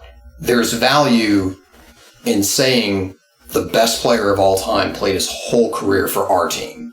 You know what I mean? There's value to having Mike Trout beyond simply, like, winning baseball games. And frankly, like, there's just not a trade package that is going to give you 10 wins. There just isn't. You know what I mean? He's the purest example of someone who is completely irreplaceable. What about Bryce Harper with the Phillies? Bryce Harper's up and down. Dang. And is still like just this weirdly streaky hitter who can't quite seem to put it all together. He's younger. Sorry, I know this segment has gone off for a second. No, you're good. I love it. I love this. We haven't talked about baseball like all flipping year. Let's do this. But so, and like, to be clear, Mookie Betts is not Mike Trout and is not better than Mike Trout and never will be. But it's Mookie. But he's a homegrown talent who is beloved by fans and is the best player on the team by leaps and bounds. Like, if the fucking stupid economics of this sport fuck this situation up, I'm honestly just done with the sport for a while. They already got Ronald Acuna. Didn't they? Because you told me that he took a deal that was less than like his actual worth because of the way the economics is screwed up too. Well, that's teams go in and say the trade-off that Acuna took is there's always the possibility he's not even eligible for arbitration for like another several years, right? So he's playing on the league minimum until he's like 27 and signs that first contract, right? So he was trying to get his extra money while he could at first. But he signed the contract now, so he's getting some of his millions now, but just nowhere near probably what he should, right? But that's the thing. Is it JG Wentworth, like the advanced sum of money? In a way, it kind of is, right? Because the scam of something like a annuity buyout service like that is that if you do the math, if you keep your fucking monthly installments or whatever of like your annuity over the course of your whole life, you're going to get way more than the lump sum they give you today, right? Mm-hmm. You know what I mean? It's like, it's sort of a instant gratification versus long-term planning kind of thing. Mm-hmm. It's much better to have a smaller, steady income than just a chunk of change that you're gonna, dump into an Xbox or something. Some people don't think that way, though. Some people don't, and some people have, like... Especially this day and age, it's all about what we can have now. Just like payday loans and buy here, pay here financing and things like that, it's entirely set up to prey on poor people. Zero money down. Because in our society, being poor is very expensive. But that's neither here nor there. The point is, like, I don't know. Lots of people criticized Acuna for doing that. I'm sure the Players Union's not happy with him, but whatever, man. Dude has a guarantee at 21 years old or whatever that he's going to get his millions. And frankly, it'll put him at being a free agent at like 30, 31. He could still get, another big contract at that point if he's still a tremendously good player. So he might have a 40-40 season this year. But on the other hand, like, Mookie. Bryce still got, it was interminable with Bryce, but he still got his, like, $325 million. Manny Machado still got his $300 million. So Betts is in that range. That's what he should be paid. That's the market rate. So he should wait until free agency at this point. And that's his prerogative. But I just... If the Red Sox brass fails to get this done, then, it's a botch. It's a horrible, horrible botch, and I just, like, you know what I mean? It's like the equivalent of you've got this amazing thing going, and you're gonna, like, I'm trying to think of a good example. You walk into Target, and you're there to buy $1,000 television. Ooh. And your budget's $1,000. Mm-hmm. And they have a TV that's one better than the one that you went in to buy. That's $1,005, but is like twice as good of a TV. And you look at it and you're like, well, sorry, that's out of my budget. Over $5. You better smash the piggy bank and scrape up $5. You know what I'm saying? It's that, basically. Goodness gracious. That's essentially, if the Red Sox don't get Betts signed, that's what they're doing. You gotta be kidding. They're literally like, this is like the tiniest, teensiest little bit over our budget, so sorry, we're going to let a generational talent walk. And what are they going to do with the next generational talent and the next? But, like, how long are you going to wait for that player? It's going to be, like, another 20 years before they have a player this good. You know what I mean? Like, what the fuck? So anyway, that is why I say, if they fuck this up, I'm out. I'm like, done with baseball for a while. Man. And that's saying something with, like, all the times, like, Belichick and company have, like, let go of some of our favorite Patriot players and all that. Can you imagine if the first time Brady was up for a new contract, if Belichick had, like, lowballed him by, like, $2 million and then he walked and went to, like, the fucking Raiders or something? It's like that? That's what it... Yes. Oh, gosh. Oh. You know what I mean? Like, say what you will about the way they've done business over years, but... More often than not, they've been right about when to let guys walk. But this ain't one of those times. No, because this is like a generational talent at the peak of his powers. Anyway, I'm sure I'm going to cut down this segment because I feel like you need to keep as much as you can on this because this is amazing.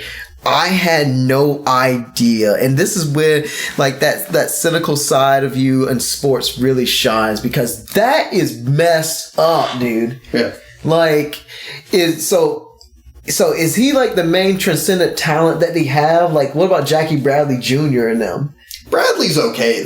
He's probably going to leave at some point. But Mookie is the top dog out of that farm system that they've got. Xander Bogaerts and great complementary pieces, right? Yeah, they have, and that's the thing. They have a really good team. They have young position players at like every position. Pretty much.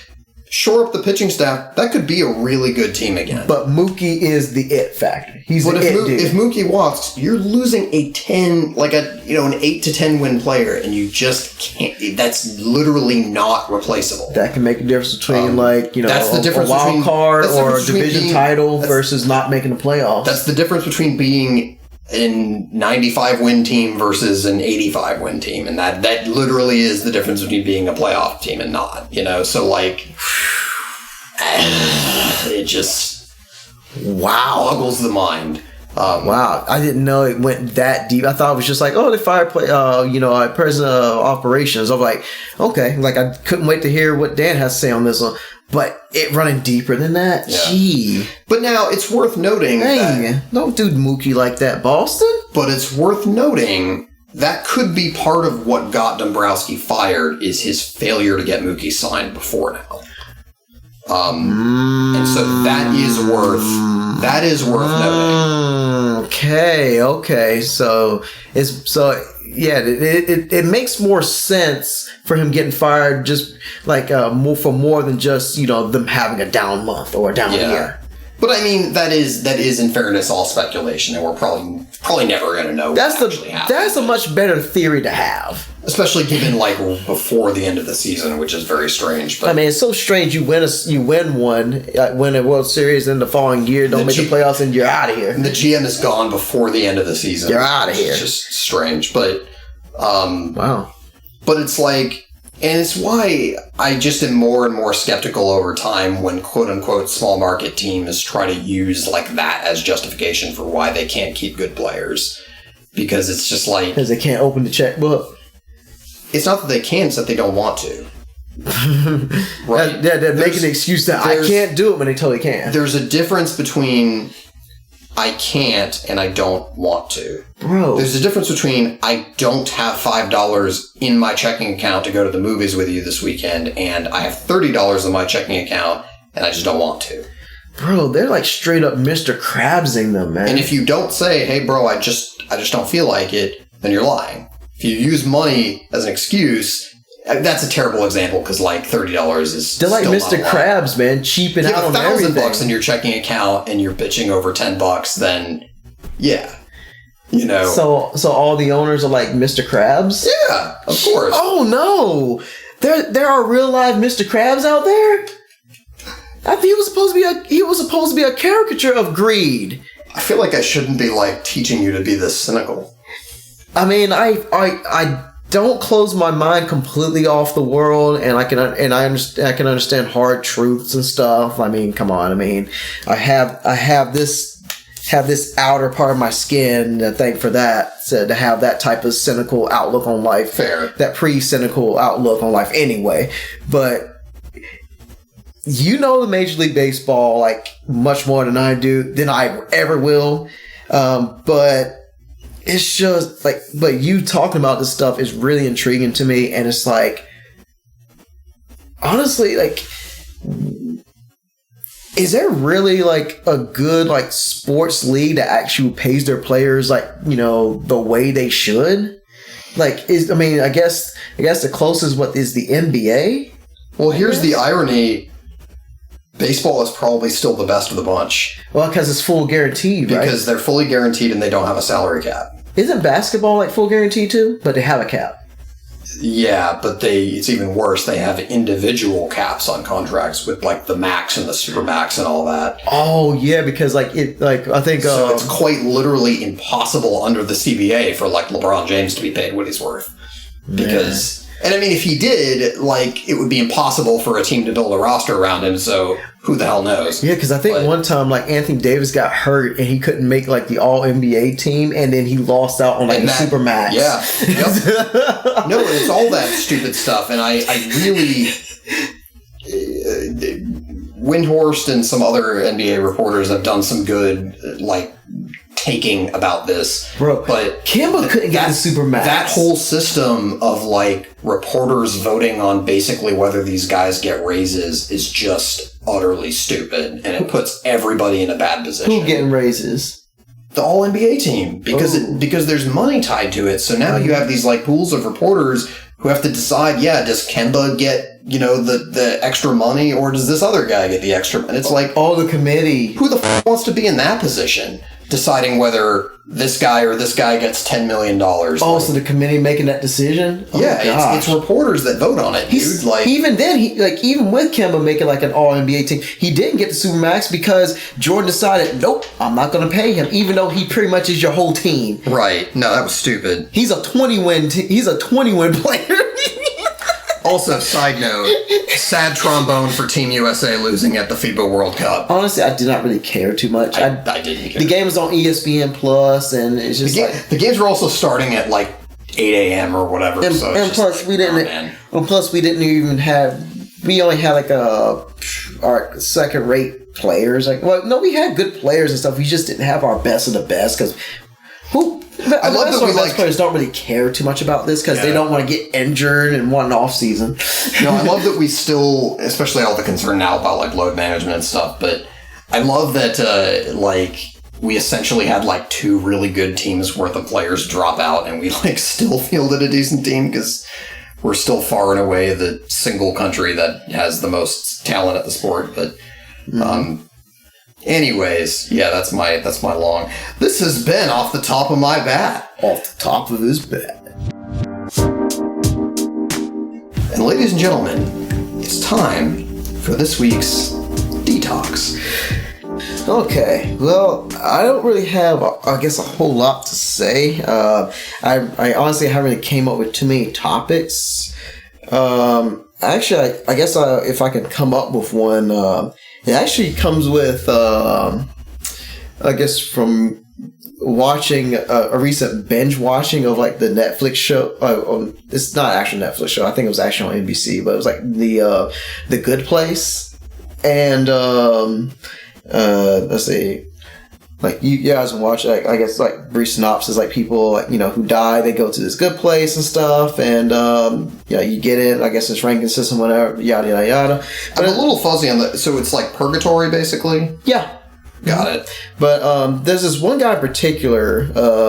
I guess he stuck out to me. I guess. Well, obviously he's black. He's a black nerd who was like a ethics professor and all that stuff. And he was like really intelligent and whatnot. His name was Sheedy. And I like how the show shows like how what led to like each of those people's deaths.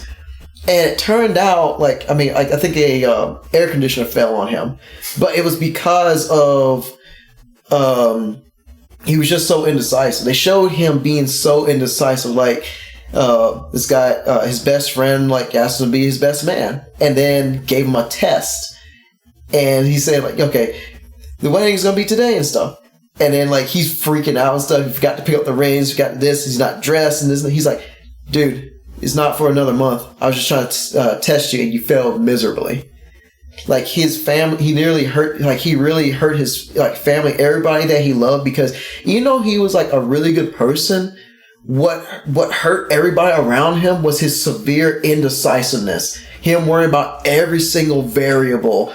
Like, if I go this way, but it ain't gonna be like this, so maybe I should choose this way, and then it'll go just like this. Paralysis by analysis. Yes, and that's what led him like to, I guess, going more towards the bad place because of that fatal flaw. Even though he had everything else good with him, his indecisiveness just made things like hell for everybody else, and negatively affected the people he loved. So I'm going with this topic of don't be afraid to choose. Don't be afraid to make a decision. Make a decision and be confident in it. And this is me speaking from a person who, to this day, I'm getting better at it, but it's still a work in progress. I'm an indecisive person. Like, I always want, like, I will make a decision and then I'll come back and I complain like, oh man, I shouldn't have done that. I probably should have did this then. And then like just overanalyzing and working myself in a tizzy like, oh, why'd I do this instead? I should have did it this way, or I should have did this instead of this, because if I didn't do this wouldn't happen. If I would have did this, then this probably wouldn't have happened. So just working myself in a circle instead of just being like, dude, own your decision. And like my girlfriend has told me about that, like, don't be regretful about your decisions. Pick a direction, because there's no such thing as a perfect choice. There are pros and cons to it. It's also very few things in life that you can't get out of, that you can't not undo, but that you can't move on from. Like it's almost like a sunk cost fallacy, where we think if we invest time in something, then we just have to stick with it no matter what. Right. But like for this detox, it's just, not being afraid to take a risk and to make a decision and make an important choice, and straight up owning up to it. As in, don't worry about don't overanalyze am I making the right choice or am I making the wrong choice? If it feels right to you, don't second guess it. Go for it. I give an example, I was choosing between phones. I kept going back and forth. But then eventually I was like, you know what? I'm going to go for the gusto and get this one, because I feel like it's going to make me happier over time. Because I kept going back to, do I really need the stylus, or do I need a headphone jack? But I had this headphone jack, and when I could use a pen, and I'm like, ugh. So it's just all those decisions. You just try, and I tend to overthink things a lot. So, dude, I stressed so much over picking a card that I actually made myself physically ill. And had to I had to go to my boss and be like, yo, I'm actually feeling sick. I need to go home. That's what I was talking about earlier about the power of the brain. The brain can elevate you, or it can tear you down and make you feel very unwell. And that's what I'm saying. In pro sports, simplifying the game. You can make a decision. If it turns out you make a mistake, it's not as long as people don't die. In some cases, some people have to make decisions on whether people live or die. I mean, that's taken outside of that.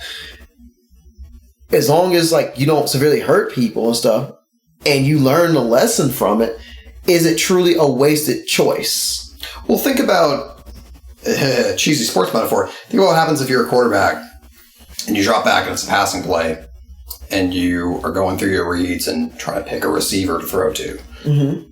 You kind of have a very finite amount of time to decide, and whatever that choice is, you have to live with it. Mm-hmm. And if you don't make a choice, you get sacked. You get nothing. You know what I mean? You actually lose yardage. Mm-hmm. You literally end up worse than if you just threw an incompletion. So, in that situation, you better make a choice and stick with it. And life is hardly ever that cut and dry, but I think that's kind of what you're getting at. Yes, I am. I'm just saying, with life is already hard. Keep things simple, and don't be afraid to take risks and make decisions. Because if you are confident with your decision, the better the outcome is going to be, even if it's a mistake. Because people can see if you made a confident error versus a straight up distraught and nervous error. So it's either be accidentally correct, or being confidently wrong, or you can be confidently right. You want to strive to be the key is just being as confident as possible. Whether you're right or wrong, if you're wrong, learn from it, move forward. If you're successful, cool. Learn to be to let that be a building block to be even more confidently right, and just just take your risks, make decisions, and just own it, and just do the best you can. It's funny. Back in the day,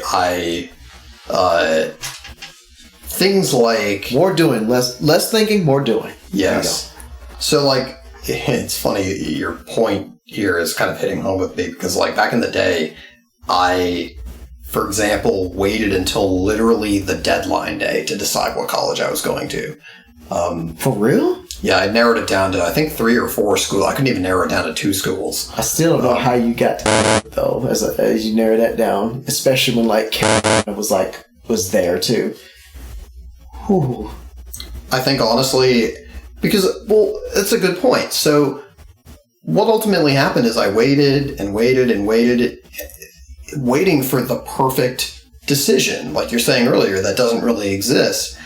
And ultimately what happened is what would have freaking happened anyway is that I went with my gut. My gut said the school that I actually went to. Mm-hmm. And you know what I mean? The only real difference in outcomes is that I spent like months worrying about it. And like beating myself up over not being able to make a decision and feeling angsty about it and sort of like, well, what? And the reality is like, I don't know what would have happened if I went to X other college. And it doesn't really matter. It has no bearing on my life now. I met my best friend there and had a lot of other great experiences at the school that I did go to. And I mean, does what could have happened on those other paths really matter? No, if you don't know, it doesn't. None of us are operating with perfect information. We can worry about what ifs all we want to until because the only thing it's going to do is make us exhausted and like sick. Who's to say like you wouldn't have had like a just as good life on the other end, but it doesn't matter anymore. It doesn't. You just admitted that making the decision was the easy part. You worried about the decision was the hard part. Yeah. And sometimes we have to cut out that middleman of the worrying of making the right decision, then just go out and just do it. Someone somewhere needs to hear this. Just order the damn Chinese food for dinner and quit worrying about it and enjoy your evening. Because I guarantee you there's someone out there who can't decide what they want for dinner. So. So think less and do more.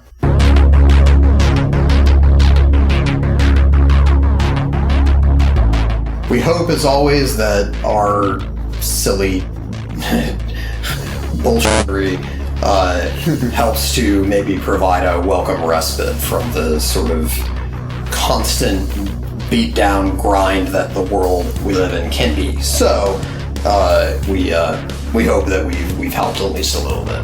Mm-hmm. And even if we don't have like the viewers that we will want to have, or if there's no one that watches this, I know there's people that listen. But even if we didn't, we do this. We'd still be doing this. We still do this because it's like really therapeutic and provides the pick me ups for the both of us, because we're going through that grind and going through the toughness of what adulthood is, and this is like our escape to be like creative and just I guess lack of a better phrase, shoot the shit. It's just one of those things that we do because we love it. I was worried about when I watch, just lay down, just watch football. But I was like, no, I haven't seen my buddy all week, or over I guess a week and a half, and I want to make sure. Well, we haven't done a podcast in a couple of weeks. I want to make sure that I want to give this a shot and put some stuff on tape. And boom, I was lucky that he was free and I was free, and we hooked it up. Made it happen for us, and made it happen for you. And it's just I feel really good just to be able to do that, because you don't know what is going to be, what will be your last day on this earth. So it's just great just to be able to enjoy it like each and every day as if it's your last. And I'm just glad to be part of this this project, and just being with a good friend of mine, and just straight up just doing our thing. But with that said, I think it's time for us to adjourn. Yes. I wish I could just hug you all, but I'm not coming. But someday he will. Good night, everybody.